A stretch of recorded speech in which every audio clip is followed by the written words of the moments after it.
Go fight a man. Go fight a come pull up. Go fight a man. Go fight a man. Go fight a come pull up. Go fight a man. asalaamaaleykum wa rahmatulah mbokk yi ñu ngi leen di nuyu di leen jaajëfal ci teewlu bi ngeen di teewlu seen télévision Faro TV Faro TV seen télé la comme ni ma ko doon waxee fan yii yëpp Faro TV moom presque ñëpp dinañ fi jaar ak loo munti ak métier boo munti nekk daal di nga fi jaar tey moom mbégte laa fi am dalal fi benn cadre Pastef bu tudd Sidy Diagne cadre Pastef la en même temps consultant la. Monsieur Diagne maa ngi lay nuyu di la bàyyi nga nuyu mbokk Sénégal yu ñuy seetaan ñu nekk ci biir réew mi ak ñu nekk ci diaspora bi. kon maa ngi lay fay Ablaye di la nuyu. di la aussi féliciter. ci entrepreneuriat bi nga def nii. te lii aussi mooy développement. di la ñaanal aussi yàlla jàppale la ci ba nga am ci lu weesu sa njort. di nuyu ñu seetaan ñëpp. di nuyu Sénégal ñëpp. waaw balaa may fàtte di nuyu sama sponsor leader Vision Teranga sama sponsor leader xam naa moom dinañ dawalaat yeneen publicité yoo xam ni moom ci lu jëm ci loolu Sidy Diagne maa ngi doon wax léegi cadre Pastef en même temps consultant fan yi moom actualité réew mi ñu ci bëri benn affaire daal li ñuy gën a wax mooy sortie Birame Souleye bi mooy comme naan bu muy wax ni daal ku saaga Sonko daal saaga leen ko est-ce que loolu en tant que ministre de la République war na koo wax. bon loolu li ma ci tontu mooy. Birame Souleye da ngeen di xool ban cadre la waxee. tëbul tëb rek ne ku saaga président Sonko da ngeen fay. da ngeen di xool depuis bi Pastef juddoo ba léegi 2014 ba léegi. attaques yi ñuy subir. dans l'opposition. ñu koy def nag ñu identifier leen ñu nekk ñoo xamante ni bii presque dañuy bubboo ay journalistes mais duñu ay journalistes en réalité. munoo nekk ci nit chaque jour yow ci di mal sur lui yow yaa ngi fexe noo saltel image am di tenir son image mu dem ba nekk au pouvoir nga bëgg a continuer sur les mêmes pratiques loolu dañ koy ñaawlu bu fu ñaawlu yow di wax day il faut que quand même nit ñi arrêter parce que le président Sonko di PM actuellement ci gouvernement bi Diomaye il faut ñu xam ne di gouvernement président Diomaye il faut que ñu xam ne dafa am ay prérogatives président daal yoo xam ne da koy exercer kooku institution la le chef du gouvernement institution la soo demee ci constitution comme son chef institution la ci bopp di représenter le Sénégal partout dans le monde mënuñ bàyyi nag ay nit ñoo xamante ni bii peuple def na choix am choisir un régime choisir une vision ba pare ay nit minorité nekk ci ginnaaw chaque jour au lieu que ñu joxee seen idée def un débat constructif duñ ko def dañuy nekk dans des procès de tension, des gisements de valeur, des yàq der nit loolu moom mënatuñ ko accepter. On est en phase avec le ministre Birame Souleye. Vous êtes en phase avec le ministre Birame Souleye non saaga yi moom presque kenn àndu ci mais comme sortie bi xam nga ñeneen bu ñu ko defoon sax sénégalais duñ leen critiquer mais en tant que ministre de la République moom moo ko wax xam nga sénégalais yi presque loolu moo tax ñu bëri ñaawlu ko. Ablaye Birame Souleye posture bi mu waxee du posture ministre de la République. posture parce que dafa ne kii suñu kilifa la ça veut dire que moom sur le plan politique ci la répondre moom solo casquette ministre am pour répondre donc il faut que ñu xam loolu dafa demoon jiite je pense à l'université les étudiants de Pastef je pense que ñoom la ne woon uy ji foofu noonu kon expression bi mu def expression militante la mais nekkul expression comme membre du gouvernement. waaw keroog président Sonko Ousmane Sonko le PM dafa bu muy def sortie bañ naan dafa xuloog Diomaye dafa am lu mu wax dafa ne Diomaye suñ ko attaqué gars yi jàpp ñu ko attaqué mais man suñ ma attaqué moom day seetaan est-ce que yéen da ngeen di jàpp ni Ousmane Sonko gars yi dañ koo nekk di ko attaqué tout le temps parce que ñu ci bëri dañ naan du attaque ñoom dañuy wax seen xalaat. waaw comme li ma wax léegi Ablaye ci lay dégg si waat. xam nga ñun bañu ñu ko wax sa xalaat. ndax ñun dañ doon wax sa xalaat. suñu xalaat. d'ailleurs sax. c'est le premier opposant boo xamante ne bii pour wane vision dans le débat public dafa bind livre tudde ko solution mais man lii mooy sama gis-gis ñu dem ba ci biir mu bind beneen livre ci le pétrole et le gaz spoliation bindaat beneen livre bind ko ak monsieur le ministre Fofana sur les territoires kon kooku xam nga bañul kon ku wax xalaatam mais am na xalaat yoo xamante ni bii je pense que nit ñaa ko tuddee wax sa xalaat mais loolu nekkatul wax sa xalaat loolu leneen la ndax attaque personnelle de manière vraiment récurrente topp ci nit ki chaque jour chaque kii occasion bu nga am rek yaa ngi ci kawam doo gis su defee lu baax sax nga nëbbu ko indi lu bon mais loolu tamit il faut que ñu dépasser ko le peuple a fait un choix boobu noonu dañ ko war a protéger défendre parce que mënuñ dem élection ñu décliner suñu vision population bu voté ñu au premier tour fal le président Diomaye ànd ak le premier ministre Ousmane Sonko ñuy nangu nag ay nit vraiment taxaw fa nit bu ko yàq loolu population bi sax ñoo ko dul seetal kon ñun bañ ñu critique mais critique dafa am mais aussi leneen am je pense que aussi loolu il faut que ñu identifier ko foo ñu identifier ko maa ngi doon wax léegi Sidy Diagne cadre Pastef en même temps nga dëkk fee ci Malicounda xam naa moom temps yi dinañ ma wax ni jël waa Malicounda yi laay jël quoi mais man moom waa Mbour laa quoi yéen sama xarit lañ en plus man waa Mbour laa léegi Malicounda keroog maa ngi doon wax ak le Mamadou Dia ancien candidat bu mairie bu Malicounda yow en tant que fils de Malicounda noo gisee Malicounda ak maire bu fa nekk. bon Malicounda ñun lu ñuy gën a métti mooy. dañuy jàpp Malicounda di ko teg yóbbu foo xam ne vraiment yeggu fa. ñun suñu nekkee à Dakar dégg ay nit di wax Malicounda. ak ñun réalité bi ñuy dund biir Malicounda vraiment c'est totalement opposé. soo demee Malicounda am na village yoo xamante ni wala ay quartier amuñu ndox man quartier bi ma dëkk. ndox mi day ñëw 1 heure de temps toog presque 2 heures de temps 3 heures doo am ndox. sama ginnaaw am nañu fa dëkk presque 5 ans yi amuñu ndox. village yi moom waxuma leen. oui courant même chose. même pour ñu am courant bu dugg seen kër yi problème waxuma la éclairage public. loolu problème bu am bu réeree soo demee ci dans les villages. pour ñu am poste de santé problème la am na ñoo xamante seen poste de santé même Nivaquine nekk fa. paracétamol sax nekk fa. léegi ñu taxaw naan Malicounda ki fa nekk boobu nan la fa def budget presque bu jege 1 milliard chaque année. pendant presque de 2014 ak léegi. mënoo wax réalisation boo xam ne lii nit nañ ci ne.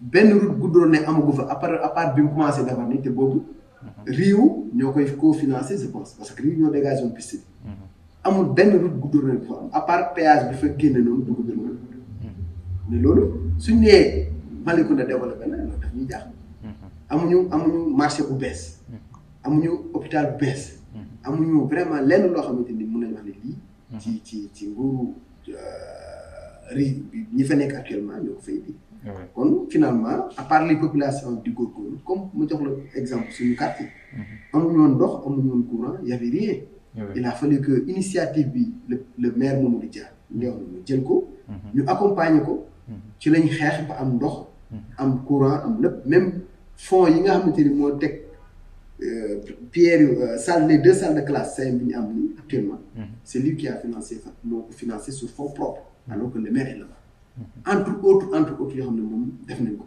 donc cela veut dire que ñi fa nekk daal ñu ngi noonu rek ci gàttal. mais attends ñu fa nekk ñoo ngi noonu rek mais Maguette Sène moo fa nekk mooy maire bi te Maguette Sène moom lañ ñame woon meilleur maire du Sénégal je crois c'était en 2023 ou 2024. pare waa Malicounda di jooy man affaire bi daf maa jaaxal la. léegi meilleur maire c'est par rapport à quoi est-ce que journalistes yi. ñooy joxe titre meilleur maire ou bien dafa am benn organe boo xam ne moo joxe titre meilleur maire ou bien da ngay tëb autoproclamé wu meilleur maire ça aussi c'est à vérifier ñaata nit lañ fi nommé meilleur maire ñaata maire lañ fi nommé meilleur maire amul benn indicateur bu ñuy utiliser amul benn mesure bu ñuy utiliser pour ne kii sur la base de tel ci lañ ko nommé. mais dafa mel ni nag waa population Malicounda jox nañ ko bopp parce que même élection yi passé moom moo gagné waat encore. waaw man je suis le président de la commission de massification. de la section communale de Pastef Malicounda. kon xam naa li ma lay wax. oui élection yi ni mu demee présidentielle liñ ko fa dañ ko dóor ba muy bëgg a dee élection présidentielle oui. mais élection législative dafa am ak municipal dafa am ay réalité ça dañuy retourner au terroir. loolu nag lu bëri day du paramètre lu bëri day rentrer en cause. il faut que nga xool casting bi. ak les candidats et tout ça. pour que nga mën a capter ce fibre là terroir là nga xam ne nit ñi dañ koo am par rapport ak seen leader. mënuñ tëb ne par exemple su ñu élection nationale la ñu ne président Sonko la loolu du problème. président Sonko mën na yóbbaale ñu. mais su nekkee ne élection locale la. boo xam ne day concerner directement les populations à la base. les leaders qui sont à la base par rapport à leur relation avec les populations. Et ça peut changer beaucoup de choses. Les données peuvent changer. Maintenant, on a fait des choix, donc nous assumons bien sûr, on a battu campagne avec eux, et ça a donné ce que ça a donné, mais sur les législatives, on a été battu, mais avec vraiment des écarts moindres. Moindres, hein? Ce n'est pas beaucoup. Tout le tintamarre là, mais nous savons que les écarts sont vraiment minimes par rapport à nos écarts ci présidentielle. Mais attends, yéen population Malicounda actuellement nii lan ngeen gën a bëgg lan ngeen gën a soxla instant bi ni maire bi dafa ko te en plus dafa nekk ci urgence loo xam ni te coûte à coûte dañ ko war a defal population. Très bien Ablaye, c'est une excellente question. Man li ma gis surtout période bi ñu nekk hivernage. su tawee tey ñun ñu xam Malicounda. nga jël route Malicounda Mbouleem Gagnant Mbour Mbouleem Gagnant. route boobu noonu presque impraticable kenn du mën a génn. nga jël kër Malick Sinthiou Mbarane Séeréer. kër Tambas kër Balla. foofu kenn dootu fa mën a jaar kenn dootu mën a génn kenn dootu mën a génn parce que day inondé route yi ñu impraticable. Imagine toi nga am urgence ci guddi yooyu noonu mais naka ngay def ak sa malade. loolu lu ko gën a nekk urgence mooy créer des pistes yoo xamante ni. day permettre population ñu mën di déplacer wu à n'importe quel moment à n'importe quelle heure. suñu amee urgence ñu déplacer wu mu am sax accès voiture yi mën fa dem ak calendrier yi tout ça. loolu problème la. nga jël problème mu adduction d'eau ndox mi. loolu moom vraiment c'est un vrai problème. Malicounda soo demee Malicounda am na village yoo xam ne ba tey may wax yow nii. ci robinet mbedd yi lañuy wax parfois sax ndox mi du ñëw. parfois sax du am ndox donc. loolu posé nañu problème. moo tax aussi ñun bokk na suñ programme. en 2022 avec le candidat Mamadou Dia. que ñu résorber loolu gap boobu noonu. ñu def ko un programme d'urgence boo xam ne attaquer adduction d'eau. attaquer les pistes rurales. attaquer aussi en même temps éclairage public. ñu mën a am aussi dëkk yi xam day leer parce que y a de danger partout. banditisme baa ngi foofu on est à quelques kilomètres même de Mbour. donc lu ci bëri dañ nekk presque dans les de Mbour village yu bëri. donc aussi sécurité day posé foofu.